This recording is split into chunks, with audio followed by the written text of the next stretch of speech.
hapon mga kababayan. Kinakailangan po tayo laging masaya. Walang lungkot, walang problema.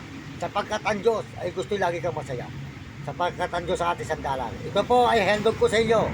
Sa mga nagkakagusto sa aking mga kanta, kahit na po kanta paano.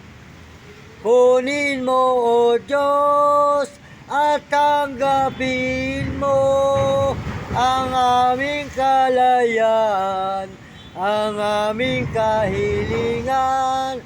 Ikaw lamang, walang iba. Ayan. Yan po ang kanta ng ating Panginoon Diyos. Poldero ng Diyos na nag-aalis ng mga kasalanan ng sanlibutan. Maawa ka sa amin. Yan. Ito po namang handog ko sa inyong ito ay awitin ko dahil po ako ay masayang masaya kahit umulan. Walang lungkot. Ako po siguro ang masasabi na tao sa lansangan na hindi nalulungkot dahil lagi akong tumatawag sa Panginoon Diyos. Ayan. Awitin po ito alang-alang sa ating mga kababayan sa buong mundo.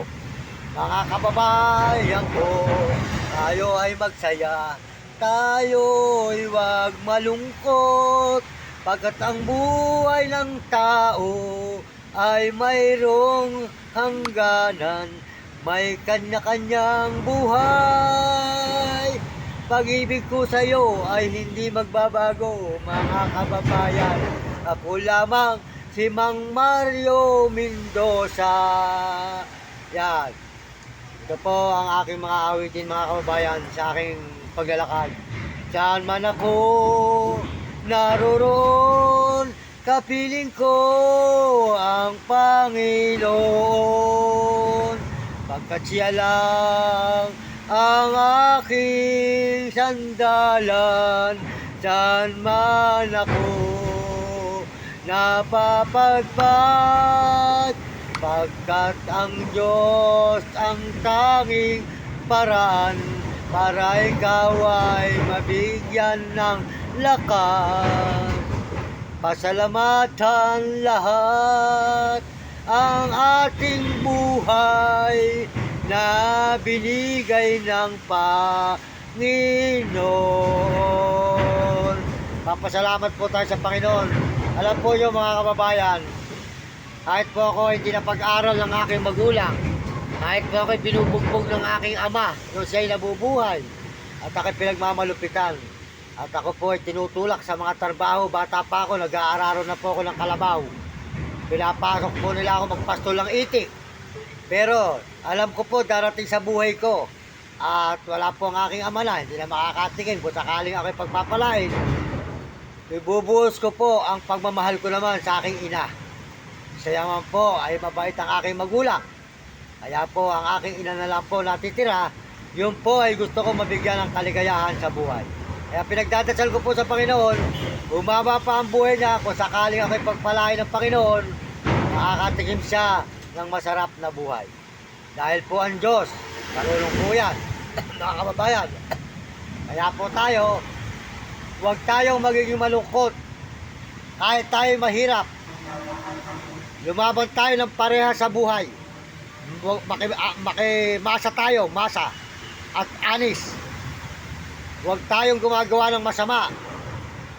Gumawa tayo ng mabuti para walang taong magalit sa ating buhay at tayo ay purihin pa ng mga kapwa natin sa lansangan. Mas masarap po yung tayo po mga kababayan anis, makamasa, walang mga galit na tao, parehas. Kahit tayo naghihirap, huwag tayong gawang masama. Ako nga po, marami na napupulot na cellphone, sinusuli ko at saka wallet. Kahit po sa Manila, kilala po tayo dyan. 30 taon po tayo magiging sa Manila. Marami na po ako nasoli dyan, mga tutang, mga aso, mga imported, at saka po mga wallet at cellphone. Mas masarap po yung sinusuli mo, yung hindi sa'yo. Merong may-ari. Di po ba? Kasi po, yung pag sinuli mo, bibigyan ka naman ng gantimpala ng susulian mo. Kaya marami naman pong mabait. Kaya po tayo, tama na yung ating pinaghihirapan, kahit sabihin nilang tayo ngayon ay patuloy ang paglilimos. Naglilimos lang po tayo ngayon. Dahil bulag nga po yung ating isang mata at tayo na stroke pa. Kaya po gagawin natin ang lahat para yung sinasabi sa atin at tayo ay pinagtatawanan ng ating mga ibang kamag-anak, tuparin ko, pangako ko sa Pangulang ko at sa Panginoon. Isipagan ko po para po ako pagpalain ng Diyos. Tayo ay nagbibideo kung saan lugar. Kaya ang YouTube po ang nasusunod dyan. Kaya hihintayin po natin kung anong pasya ng YouTube at ng Panginoon. Kaya ako po ay pinagtatsagaan ko, tinitiis anong hirap aking dinadanas kapag man o araw. Alam ko po, ang Panginoon, hindi ako pababayaan. Darating din po sa buhay ko ang pagpapala na ibibigay ng Diyos para ako makaahon po sa kahirapan na ito at matulungan ko ang aking magulang at mahango ko sa hirap at mga kapatid ko at ibang kamag-anak na naghihirap at ang mga tao na minamahal ko sa lansangan, hindi ko po pababayaan mga kababayan ko sa buong mundo. Yun po ang tinutulak ng puso ko. Masarap po ang tumulong sa kapwa. Masarap po sa puso, maluwag sa puso at masarap. Kaya po ako, pag pinagpala ng Diyos, yayakapin ko ang mga kapwa ko mahirap sa lansangan at aking tutulungan. Ni Mang Mario Mendoza Vlog ay hindi ko pababayaan aking kapwa. Kaya po mga kababayan, pakisuportahan nyo ang aking channel upang po tayo ay maraming taong matulungan, lalo po ngayon na kasulukuyang bumabagyo, para noon tayo po ay makatulong sa kapwa natin mga nagugutom. At mga ambahay po ay mga kubo-kubo na sira-sira tinutuluan. Mabigyan po natin ng konting kahoy at saka po konting iyero para hindi po sila tuluan mga kababayan. Maraming salamat po. Ito po ay nagpapaalam na muli sa inyo lahat. Pagpalain po kayo ng Diyos, mga kababayan ko sa buong mundo at mga ibang bansa. Ayan po, overpass po yan.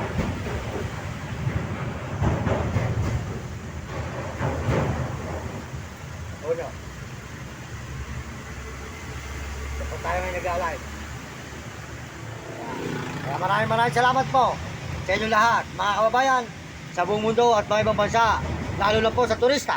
Salamat po sa inyo, sa mga turista, sa mga Amerikano at mga Amerikana, saka po sa mga Chinese, mga Hapon, Negro at Talabo. Salamat po sa inyo. At mga kababayan po natin sa buong Pilipinas. Nagpapaalam po muli si Kuya Mario dito po sa overpass sa ibabaw po ng tulay ng San Fernando, Pampanga. Igiling-giling mo, igiling-giling-giling-giling mo, igiling mo, cha-cha-cha, spaghetti pababa, spaghetti pataas, spaghetti pababa, cha-cha-cha, cha-cha-cha-cha-cha. Ang buhay ko'y para lang sa'yo, di ko na iaalay ang pag-ibig ko. Ikaw lamang at wala nang iba sa puso ko, Panginoon. Ikaw lamang ang buhay kong ito. Cha-cha-cha, cha-cha-cha-cha-cha. Ay, giling-giling-giling, igiling-giling mo, igiling-giling-giling-giling, igiling mo, cha-cha-cha. Yan. Overpass.